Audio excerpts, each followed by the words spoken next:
Salve, salve a todos alunos e alunas da terceira série do Ensino Médio Noite. Como é que vocês estão, meus queridos? Espero que vocês estejam bem. Eu sou o professor Assis Walter, professor de vocês da disciplina Meu Pequeno Mundo, essa disciplina que dá profundidade aos temas das ciências da natureza, faz com que a gente possa aprender um pouco e conhecer um pouco mais desse mundo que muitas vezes a gente não entende dele no aspecto um pouco mais microscópico. Nesse mês de setembro, a gente está conversando com vocês sobre a tecnologia dos materiais, entendendo um pouco mais a sua composição, tá? A sua estrutura e, claro, tendo essa perspectiva da utilização prática nossa no dia a dia, tá bom?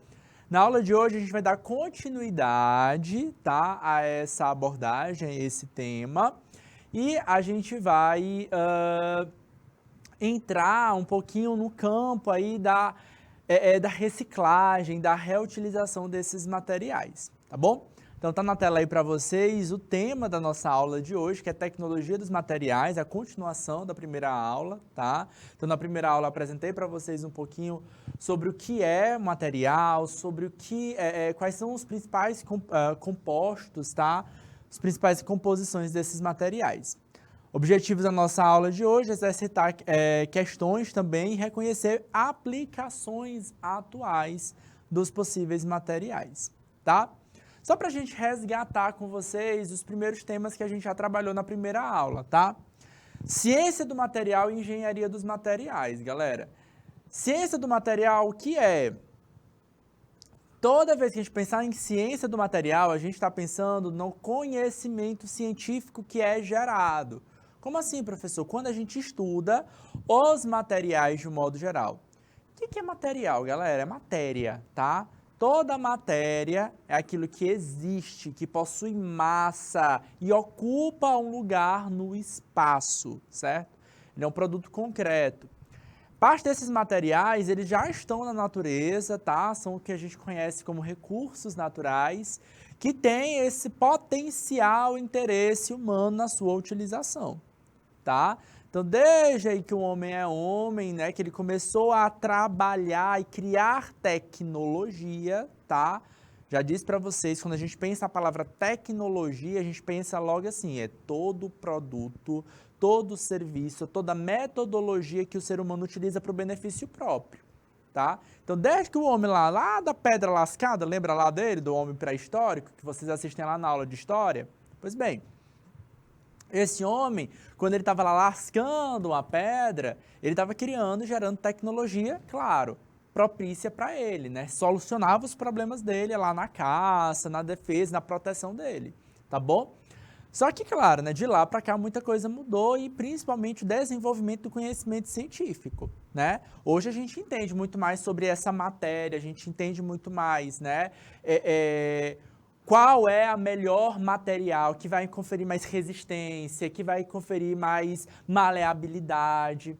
Na última aula, a gente conversou sobre essas propriedades físicas da matéria, né? Tenacidade, dureza, ponto de fusão, ponto de ebulição, que são características importantes para que a gente possa traçar o que é essa matéria, tá? Então, quando a gente pensa em ciência do material, a gente quer ter esse olhar químico, esse olhar físico para entender essa matéria, tá? E aí, a engenharia dos materiais, o que que ela faz? Opa, ela pega esse conhecimento gerado pelas ciências dos materiais e projeta, tá? Projeta sobre ela, gera produtos do nosso interesse. É aquela história lá, por exemplo, vocês já ouviram falar? Com certeza você já deve ter ouvido aquela frase clássica, mas não se fazem produtos como antes, né? Por quê? Bom, provavelmente a pessoa está criticando, né? Está falando que aquele produto não dura tanto.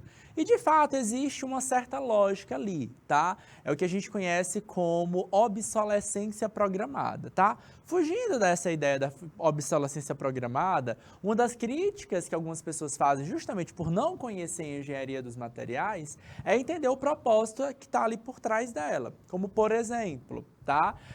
Carros, né? Os veículos, né? Então, quem é um pouquinho mais velho, né, que acompanhou aí os carros ali ainda dos anos 90, 80, 70, tá? sabe que aquelas latarias dos carros eram muito mais resistentes, tá? E de fato eles eram ligas metálicas bem duras, né? Eram os carros bem grandes, tá? E que se porventura tivesse leves colisões, amassava um pouco, tá? Então se aí na tua região tem algum carro ali um pouquinho datado, ele vai conferir, ele vai ter essa cara resistente, tá? E aí, hoje em dia não é, né? O pessoal fala, hoje em dia os carros é tudo de plástico, não serve mais de nada. Será que isso ficou ruim? Tá? Na prática, galera, a engenharia dos materiais, ela conferiu melhorias para esses carros. Ué, professor, um carro que não está durando mais tanto, que amassa com facilidade, isso é um carro melhor? Aí depende da perspectiva que tu olha, tá? Se teu objetivo é manter aquele produto intacto, talvez realmente tenha sido uma piora. Só que a gente não vai olhar só para isso, né? A gente tem que olhar uma perspectiva mais ampla, tá? Aí tem aquelas outras duas características importantes, por exemplo, a maleabilidade do material, a tenacidade, né? Aquela capacidade do material se dobrar sem quebrar, né?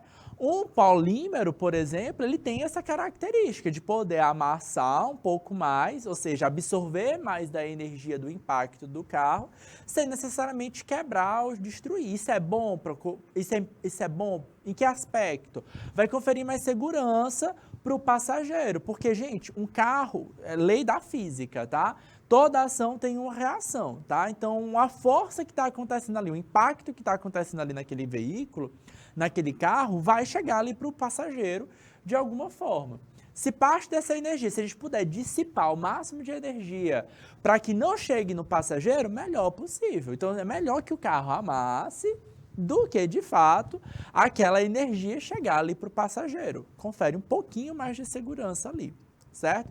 Outra característica, e provavelmente essa é a principal justificativa por mudar o tipo de lataria, é a questão de tornar aquele veículo um pouco menos pesado, tá? E aí sim, tendo aquela analogia do sentido da massa, né? Do peso, da palavra peso, né?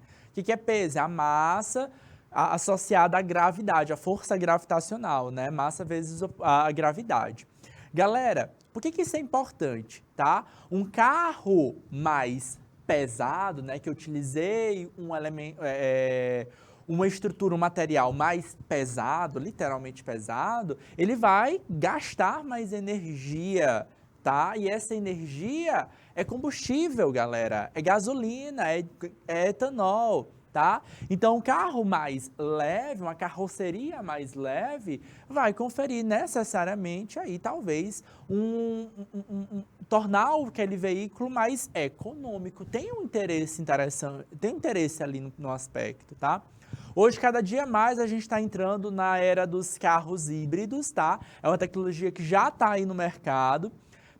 É ainda pouco acessível, tá? De fato, ela tá cara ainda, tá? Então, ali, eu preciso ter um poder aquisitivo um pouco melhor para poder conseguir comprar um carro como esse. Mas já está no mercado ali para o popular, né? Para as pessoas comuns, né? Os réis mortais, vamos dizer assim. Não é dentro de uma... Como assim réis mortais, tá? Não é dentro de um centro de pesquisa, não é uma tecnologia que ainda é um projeto, que ainda vai... Não, está ali no mercado. Você vai lá numa loja e você vai enxergar e você vai encontrar carros elétricos e carros híbridos. O que é um carro híbrido, professor? É aquele que tem combustível térmico, né, gera energia térmica através da queima de um combustível, como por exemplo o combustível fóssil, que é a gasolina, né, derivado do petróleo, ou do etanol, tá? Então ali é energia térmica, eu preciso queimar aquele combustível, tá? Ao passo que a energia, o carro elétrico, ele vai utilizar uma fonte elétrica de energia, tá? Normalmente a gente abastece na tomada, tá? Para ter um carro elétrico, eu preciso ter um veículo cada vez mais leve. E aí a engenharia dos materiais é essa engenharia que vai projetando, vai encarando esses problemas que a gente tem continuamente e vai tentando buscar aí possíveis soluções para esse propósito, tá bom? O homem pré-histórico estava restrito aos materiais disponíveis na natureza, como pedras, madeiras, ossos, pele. Com o tempo, eles evoluíram e os materiais da Idade da Pedra para idades subsequentes que a gente conhece como ferro e cobre, tá? É claro que o homem lá da era de cobre, né, da era de ouro, ele ainda era bastante limitado, né? O que ele fazia era fusões ali bem grosseiras dos metais, eram ligas metálicas bem mal feitas, basicamente utilizando aí propriedades físicas da matéria. Que propriedades físicas da matéria é essa? Temperatura e pressão, tá? Então, aplicava temperatura e pressão e a gente conseguia fazer as ligas metálicas, tá? Hoje, a gente cada vez estuda mais, principalmente com o desenvolvimento da ciência, tá? E o desenvolvimento da ciência, se você fizer uma análise da história da ciência, você vai parar numa coisa chamada, no período chamado alquimia, tá? Os grandes alquimistas, tá? Como, por exemplo, o Nicolau Flamel, que de fato existiu na prática, tá? E hoje em dia ele é retratado na ficção, nos filmes, né? Tipo Harry Potter e outros filmes do gênero, né? Livros do gênero, como um grande alquimista, né? Nem chamavam de cientista na época, tá? Que queria descobrir a pedra filosofal, aquela pedra que vai transformar todo em ouro, né? Ou vai promover o elixir da vida, né? Da longevidade, né? Na prática, né? Hoje, se a gente fosse entender quem era esse alquimista, a gente entenderia que ele era um químico, tá? É porque naquela época não tinha ciência, tá? E o que aconteceu com os alquimistas? Eles nos deram muita informação, construíram muito conhecimento para a gente. E hoje, quando a gente pensa em engenharia dos materiais, a gente pensa muito nessas várias propriedades. Propriedades, por exemplo, não só físicas da matéria, mas propriedades químicas. De eu poder projetar, fazer outras reações químicas para criar outros tipos de ligas metálicas que podem conferir muito mais resistência, tá? Não só resistência, mas talvez durabilidade, talvez maleabilidade. Eu não sei, eu preciso entender, eu preciso saber qual é a necessidade humana, tá? Ou a necessidade material que eu tenho para criar uma modificação para aquele produto, tá? A produção e o processamento de materiais em produtos acabados constituem uma grande parte da economia atual. Os engenheiros projetam a maioria dos produtos manufaturados, tá? Bem como sistemas de processamento necessários à sua produção. E aí a gente entra, né? Manufatura, né? Professor, o que é isso aqui, né? Produtos manufaturados, tá? Quando a gente pensa na palavra manufatura, a primeira palavrinha que vai estar na tua cabeça é indústria, tá? Só tem um probleminha, tá? Quando a gente fala na palavra indústria, a primeira coisa que eu sei que a maioria das pessoas vão pensar é numa grande construtora ou numa grande montadora de veículos, tá? Mas a indústria, galera, ela modifica a matéria, tá? Quando a gente pensa na palavra indústria, na verdade, a gente está pensando na modificação ou transformação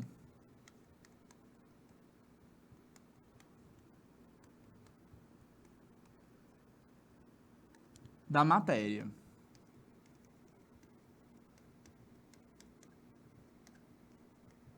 Exemplo, eu preciso de uma mesa, tá? Aí alguém vai te dizer o seguinte, cara, tu precisa de uma mesa? Pô, beleza, pois vai lá bem ali, no meio do mato tem um monte de planta, pega umas árvores, pega uns gravetos e faz uma mesa aí. Tu sabe fazer isso? Tu vai dizer, eu não sei não, professor. Mas tu sabe que muitas mesas são feitas de madeira, né? Mesmo sendo os MDFs compensados da vida, tem a formação vegetal ali. Tu sabe transformar esse processo, essa matéria? Sim, não. Aí a indústria é a tarefa da indústria, tá? Sim, a indústria tem essa cara, a transformação e a modificação da matéria. Aí onde entra também, o que acontece, tá? O artesanato, tá? Quando a gente pensa na indústria, a gente também vai pensar nos processos de transformação de artesãos, tá? Então, quando fazem, por exemplo, uma rede de uma rede de tucum, a vassoura de piaçava, quando a gente faz as bolsinhas, né, de palha, por exemplo, tudo isso também é transformação da matéria, e isso também são processos manufatureiros, tá? Então, seja a indústria ou artesanato, a gente está pensando nesses processos de transformação da matéria.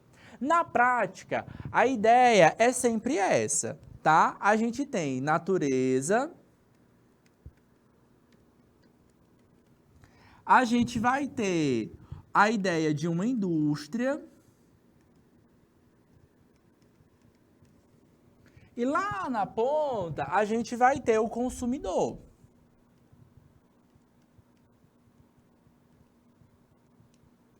No meio desse processo aqui, a gente ainda tem o comércio. Certo? Todo mundo aqui faz parte de uma rede logística de produção, tá? Então, gera um fluxo. Natureza, tem os recursos naturais, tem a matéria bruta, pronta. A indústria pega esse produto bruto e transforma em um produto de interesse do consumidor, certo? A gente pode passar diretamente para o consumidor ou mandar isso para o comércio, tá? Atacado ou varejo, que vai levar isso até o consumidor, ok? Qual é a necessidade que a gente encontra hoje, tá? O que é que eu faço com o produto pronto e acabado, tá?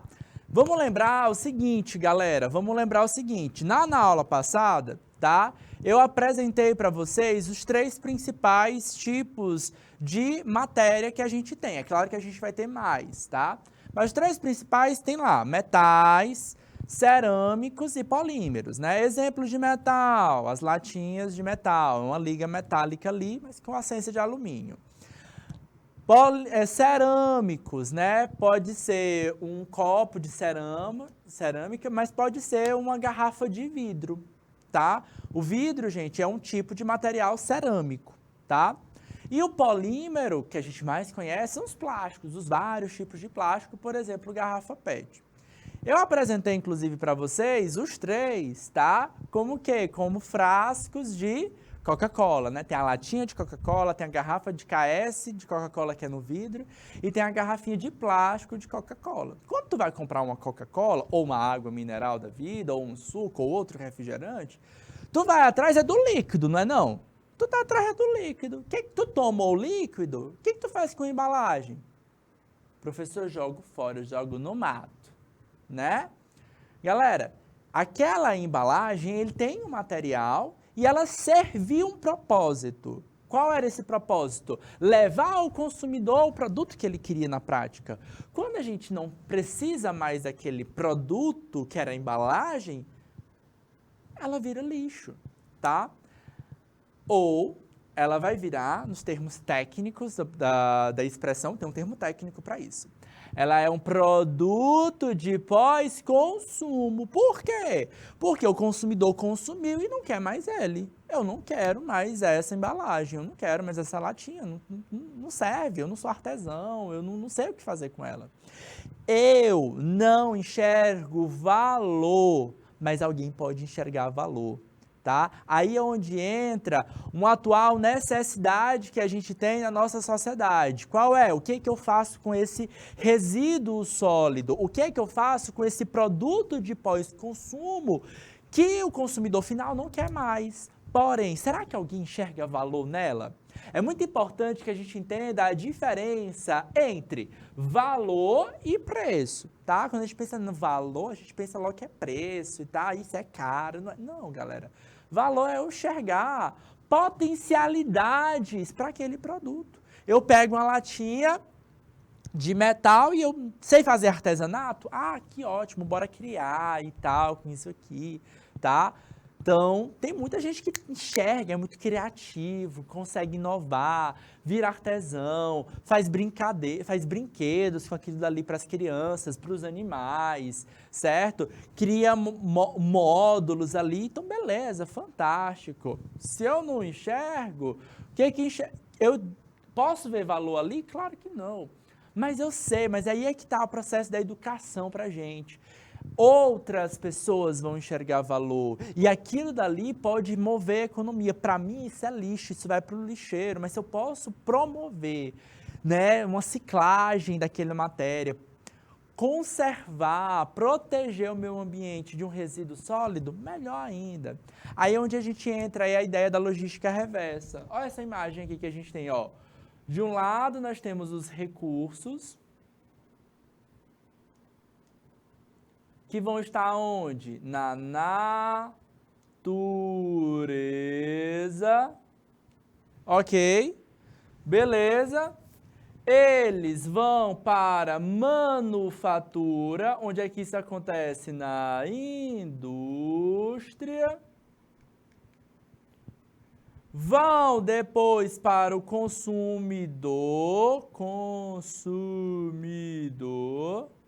E aí, quando a gente iria descartar, ó, no lixo, o que eu quero? Eu não quero mandar esse material para o lixo. O que eu vou fazer? Eu vou reciclar. Hoje, quando a gente pensa em matéria ou materiais, a gente está pensando muito, discutindo muito sobre as potencialidades que esses materiais têm no processo da reciclagem. Apesar de pouca cultura do reaproveitamento, de reciclagem e reuso no Brasil, ó lá, ó, a linha dos 3 R's, reaproveitamento, reciclagem, reuso, tá? A logística reversa, tá? É o termo técnico, é o termo que está muito nas crescentes nas indústrias, na grande indústria hoje, tá? Ela faz reversa por quê? Porque ela faz o caminho reverso, ela pega aquilo que eu chamava de lixo, em vez de levar para o aterro sanitário, eu levo ele de volta para onde? Para a indústria. Tá? Isso tem muita vantagem, porque a própria indústria vai achar bom, porque ela economiza, galera. Em vez dela pagar ali para tirar, extrair o petróleo da natureza, eu já pego lá a garrafa PET prontinha, tá? Então é mais fácil para ela reciclar, é mais barato para ela reciclar uma garrafa PET, que é um plástico, e gerar um outro plástico do tipo, tá bom? Apesar da pouca cultura, a logística reversa é um caminho inteligente para resolver grandes problemas ecológicos atuais causados pela grande rotatividade dos produtos hoje em dia. A gente tem uma lei brasileira chamada Política Nacional de Resíduos Sólidos, é super interessante que vocês conheçam essa lei, tá? A lei, ela tem uma palavrinha-chave, tá? Responsabilidade coletiva. Significa dizer o quê? Que todo mundo que faz parte desse fluxo logístico de produção tem responsabilidade, ou seja, a indústria tem responsabilidade, o comércio tem responsabilidade, você tem responsabilidade, tá? Professor, eu tenho responsabilidade? Tem. A Lei Política Nacional de Resíduos Sólidos diz que o consumidor, ele tem a responsabilidade em que aspecto? Em separar o material que ele consome. Então, você vai pegar o lixo de casa e você vai olhar para ele e você vai dizer, isso aqui é plástico, isso aqui é metal, isso aqui é papel. E aí a gente vai colocar isso em latas de lixo para coleta seletiva. O Estado também entra dentro dessa responsabilização em que aspecto? Fazer a coleta seletiva, tá? E isso está previsto lá na lei. Inclusive, a gente tem algumas outras leis para colocar e caracterizar que o resíduo que não for reciclado, ele vá para um aterro sanitário, que é a forma de disposição adequada desse resíduo sólido, tá bom? Então, essa imagem aqui é só para ilustrar o que? A gente separando os nossos materiais, tá? Lembra aqui, ó, plástico, galera, é um polímero, certo? Plástico é um polímero, alguns plásticos podem ser reciclados, tá? Metal é metal, certo? Pode ser reciclado. Vidro é um material cerâmico, pode ser reciclado. Papel é também um polímero, mas ele é um biopolímero, tá? Também pode ser reciclado. E o lixo orgânico, bom, parte desse lixo orgânico pode ser reciclado no aspecto de gerar aí a compostagem. Aí é um outro processo, a gente vai conversar sobre isso no próximo mês, tá bom? Ciclo de vida dos produtos. Todo produto vai ter uma hora que ele vai encerrar, que ele vai perder a sua qualidade, tá? E que aspecto, professor?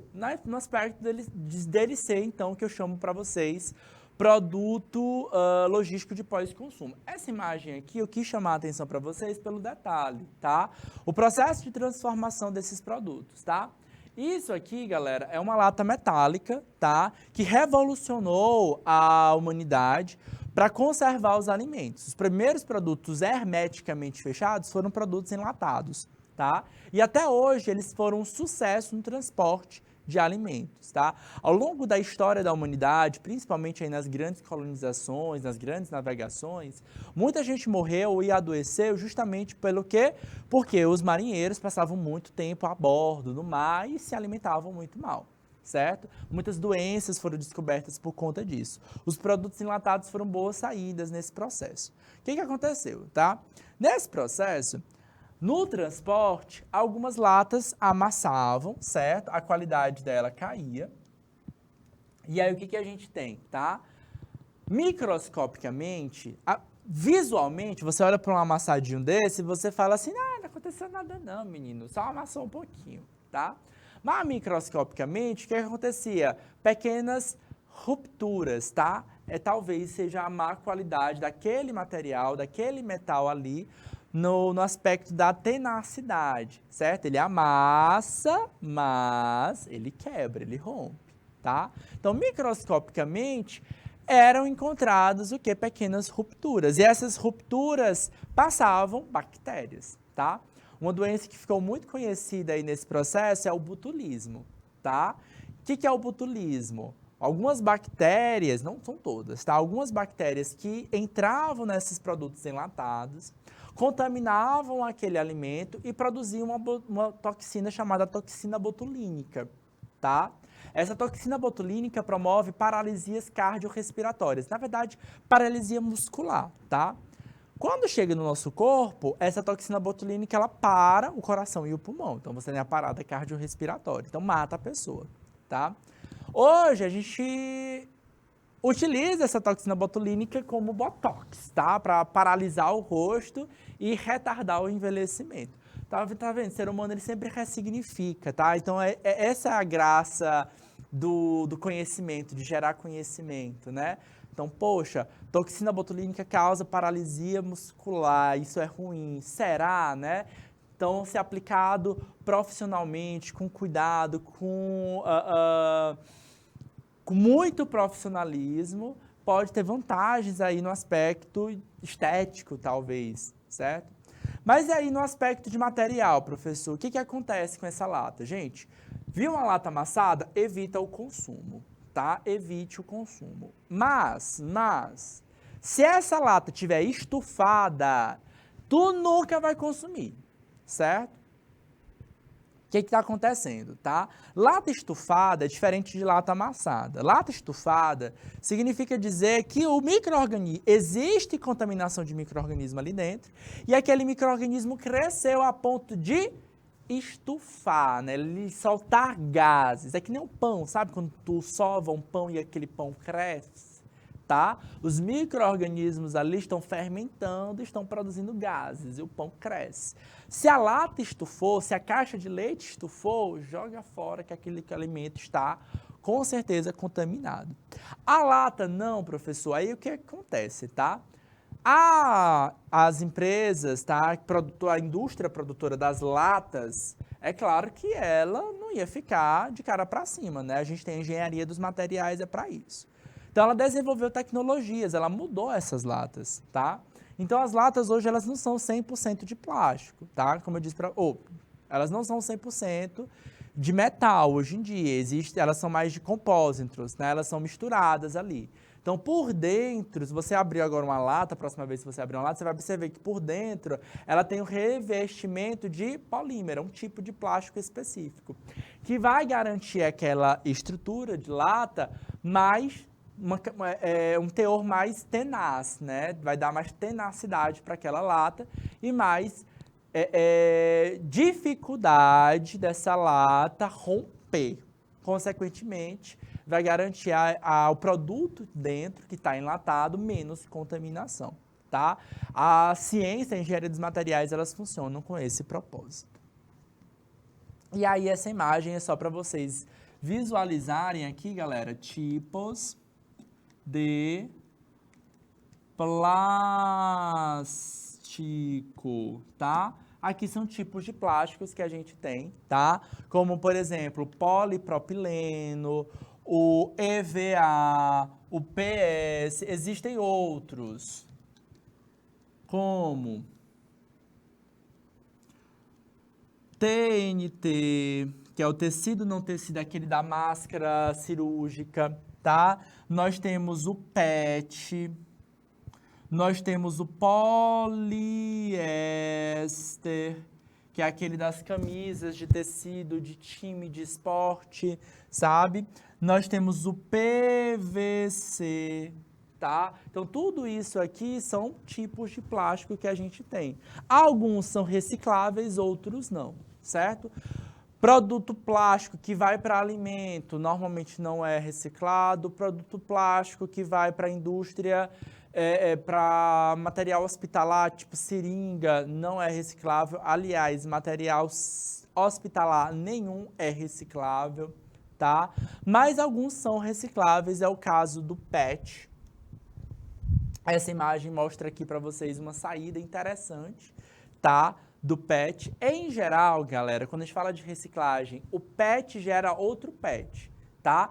Não é reutilização, é PET gera outro PET. Como, professor?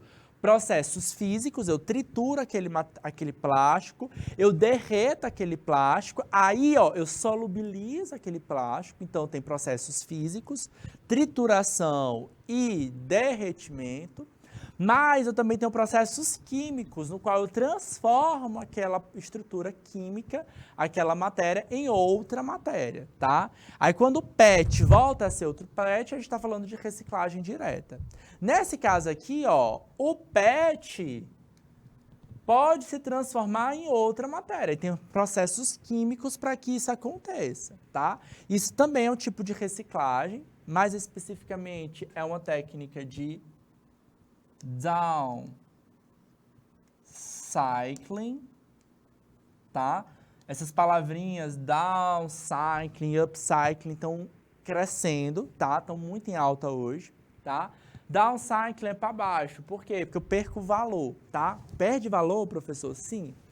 O poliéster é um tipo de plástico que não é reciclado. Então, a indústria é utilizado na indústria, mas a indústria não consegue reaproveitá-lo, tá? O PET não. Eu utilizo e eu posso reaproveitá-lo, tá? Então, meio que esse PET perde um pouco o valor, né? Criar um outro poliéster, perder aquele plástico que poderia voltar para a indústria e ir para a indústria de poliéster, talvez não tenha tanto valor assim. Mas, ainda assim, é uma excelente saída, melhor do que ir para onde? Para o aterro sanitário. Para o aterro sanitário não, melhor do que para o aterro sanitário ou melhor do que ir para o lixão. Tá bom?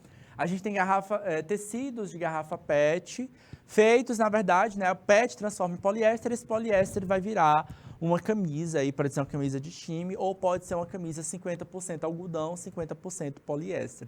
Eu já tive algumas camisas dessa e, ó, não dá para saber a diferença, não. Certo? Se não tiver alguém dizendo, ó, isso aqui foi feita de garrafa PET, você acaba não percebendo. É uma super dinâmica aí para vocês. Tá bom? Bora pegar esses últimos minutinhos da nossa aula de hoje e praticar, tá? Fazer alguns exercícios. Vamos lá, ó. Tem questão do Enem cobrando isso aí, ó. Primeira questão. Uma escola iniciou um processo educativo para implementação de uma coleta seletiva e destino de materiais recicláveis. Para atingir seus objetivos, a instituição planejou 3 pontos. São eles: sensibilizar a comunidade escolar, desenvolvendo atividades em sala e extra classe de maneira contínua. Outro ponto, capacitar o pessoal responsável pela limpeza quanto aos novos procedimentos adotados. Ok? Então, nesses 2 pontos aqui, a gente tem um processo educativo, tá? Tanto do usuário como do colaborador, tá? É um processo muito importante para que eu possa entender, para fazer que o meu usuário e o meu colaborador entendam a importância do processo, entendam a importância da minha ação. É isso que eu estou fazendo aqui agora com vocês agora, conversando para vocês. Olha, tu pode não enxergar valor naquele produto que tu vai jogar fora, mas alguém pode achar. Então, cara, separa o teu lixo, pensa no outro, pensa que aquilo dali vai gerar renda para aquela outra família, tá? Então, sim, tem muita gente ganhando dinheiro com o material reciclável, tá? Então, pensa nesse aspecto. Posso fazer bem pro meu colega, pro meu irmão, assim, no aspecto social falando, tá? Outro ponto aqui, ó, distribuir coletores de materiais recicláveis específicos no ambiente escolar, nas salas, no pátio, outros ambientes para o acondicionamento do resíduo, ok? Acabou aí? A questão está falando o seguinte, ó, a questão já viu que faltou alguma coisa, tá? Para completar a ação no ambiente escolar, o que falta ser inserido aí, galera? Falta o que com certeza vocês falam aqui para mim. Quando eu estava falando aqui, ó, Política Nacional de Resíduos Sólidos, eu disse assim, ó, responsabilidade é coletiva. A indústria é responsável, o comércio é responsável, você é responsável. Eu até disse assim, o Estado é responsável. Por quê? Porque ele tem que fazer a coleta. Que normalmente eu escuto não adianta de nada, porque chega a coleta seletiva aqui, ele mistura o lixo tudo, né? Né? Com certeza eu já ouvi essa frase, eu escuto essa frase diariamente, mas aí é aquela coisa, tá? Uma dessas alternativas tem aspecto nesse ponto, tá? O que está faltando é o interesse da própria instituição de ir atrás. Provavelmente, talvez na cidade que você esteja não tenha essa solução, né? Uma cooperativa. Aqui no Brasil a gente tem muitas cooperativas de catadores de lixo, tá? Cooperativas de catadores de lixo, ó. Aqui no Piauí tem várias cooperativas dessas, tá? É uma excelente solução. Eu converso diretamente com a cooperativa e eu entrego aquele produto para eles, tá? A cooperativa, gente, é um tipo de empresa diferenciada. A alternativa correta está aqui, ó. Firmar parceria com a prefeitura, por quê? Porque é ele que vai fazer a coleta seletiva, tá? Ou com cooperativas de catadores. Se eu sei que na minha região tem, então pode firmar parceria. Eles podem até fazer a coleta, então faça aqui a coleta periódica dos plásticos, dos metais, dos produtos eletrônicos, tá? Então, se você tem uma ideia aí do fluxo de lixo que tem, fantástico. E aí, claro, volta aqui, sensibilizar a comunidade escolar. Comunidade escolar inclui família, inclui a vizinhança, tá? Então, todo mundo já está ali sensibilizado daquele lixo. Então, poxa, aquela escola está recebendo esse material, então tá lá, os pais levam esse material a um ponto mais interessante, melhor do que juntar todo esse lixo num lugar só e sim, de fato, ser misturado. A gente pode fazer a nossa parte também, certo? Então, tem que lembrar, adianta separar por separar? Não, eu tenho que levá-lo a uma coleta, a um lugar de coleta seletiva adequada. Última questãozinha para a aula de hoje, questão também do Enem de 2021, o Enem cobra isso, galera. Entre os materiais utilizados no nosso dia a dia, destacam-se plásticos, constituídos por polímeros. A consequência do seu amplo uso é a geração de resíduos que necessitam de um destino final adequado em termos ambientais, tá? Destino final adequado. Isso aqui é a grande ideia da palavra lá da Política Nacional de Resíduos Sólidos, tá bom? Uma das alternativas que tem sido a reciclagem, que deve respeitar as características dos polímeros que compõem o material. Aquela história que eu disse para vocês. Plástico é um polímero, tá? Mas tem vários tipos de plástico. Alguns são reciclados, outros não, tá? Eu preciso conhecer a estrutura dele. É aí onde entra a ciência dos materiais, de entender qual é a sua composição. Esse processo envolve algumas etapas, como? Olha lá as etapas aqui, ó. Etapas para quê? O processo para reciclagem. São elas: separação do resíduo ou catação, moagem, quando a gente tritura, tá? Hidrólise, lise, quebra na presença de água. Isso aqui, ó, eu quebro a molécula, é uma reação química, beleza. Lavagem, tirar ali as impurezas, tá? Processo, talvez, de separação de mistura. Secagem, pirólise, lise, quebra na presença de calor, também é um processo químico. Como assim, professor? Aumenta a temperatura e esse calor promove reações químicas que já acontecem naturalmente. Eu posso colocar uma enzima para acelerar reações ou eu posso aquecer. E aquilo dali promove o processo de separação, de quebra de algumas moléculas e aí liberação de calor também, tá? E também um aquecimento, só que aqui esse aquecimento no aspecto da fusão. Quais dessas etapas do processamento de reciclagem são classificados como métodos químicos? Galera, só 2 delas são processos químicos, os demais são processos físicos, tá? Já até chamei a atenção para vocês, fui falando de cada um deles. Moagem, é só triturar, mudou a composição química? Não. Lavar, eu só estou tirando uma certa impureza. Estou mudando a natureza química? Não, então não é. Secar, eu só vou evaporar a água, mudança de estado físico. Também não é. Aquecimento sendo fusão? Também não é. Porque fusão é um método físico, mudança de natureza, tá? Saiu do estado sólido e vai para o estado líquido.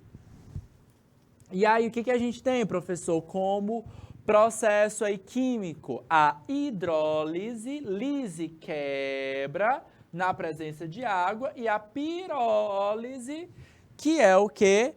Que é a mudança química, quebra, liberação através do aquecimento.